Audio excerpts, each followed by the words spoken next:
महाराष्ट्र ही संतांची भूमी आहे आणि पंढरपूर हे वारकरी संप्रदायाचे हृदय. दरवर्षी लाखो वारकरी मोठ्या श्रद्धेने विठ्ठलाच्या दर्शनासाठी येतात. असाच एक वारकरी जो पिढ्यानपिढ्या पंढरीची वारी करत होता. यावेळेस एकादशीच्या मुहूर्तावर पंढरपूरला पोहोचला. मात्र या भेटीत त्याला जे मिळालं त्यानं त्याच्या मनातील भक्तीच्या व्याख्येलाच तडा दिला. हा वारकरी आपल्या प्रवासादरम्यान आधी तुळजापूर आणि कोल्हापूरला गेला. तिथंही त्याला मंदिराच्या पायऱ्यांवर अनेक गरजू, अपंग आणि आजारी लोक मदतीची याचना करताना दिसले. भाविक देवावर सोन्या चांदीचे दागिने आणि पैसे अर्पण करत होते, पण पायथ्याशी असलेल्या जिवंत माणसाकडे मात्र कोणाचंच लक्ष नव्हतं.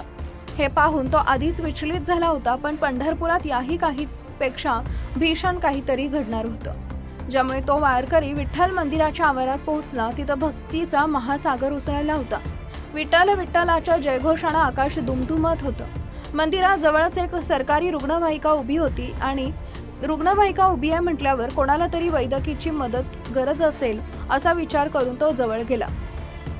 जिथं ते दृश्य दिसलं ते पाहून त्याच्या तळपायाची आग मस्तकाला गेली. रुग्णवाहिकेच्या चाकापासून अवघ्या 2 फुटावर एक माणूस अत्यंत गंभीर अवस्थेत जमिनीवर विहळत पडला होता.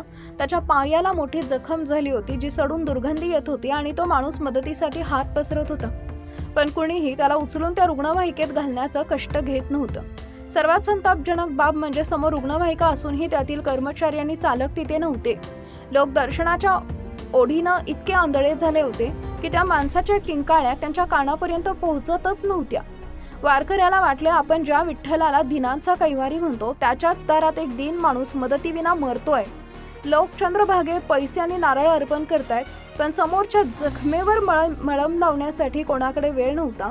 हे पाहून तो वारकरी इतका व्यथित झाला की त्याने आपला मोबाईल काढून या घटनेचा व्हिडिओ बनवला. त्याने जाहीरपणे सांगितले की जर विठ्ठलाच्या दारात माणुसकी उरली नसेल तर मी पुन्हा कधीही पंढरपूरला येणार नाही.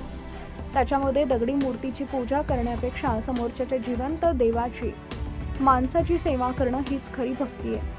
हा व्हायरल व्हिडिओ सोशल मीडियावर व्हायरल झाला आणि संपूर्ण महाराष्ट्र हळहळला. व्हिडिओच्या माध्यमातून लोकांचा आणि प्रशासनाचा रोष वाढल्यावर यंत्रणेला जाग आली. प्रशासनानं तातडीनं त्या जखमी माणसाला रुग्णालयात दाखल केलं आणि त्याच्यावर उपचार सुरू केले.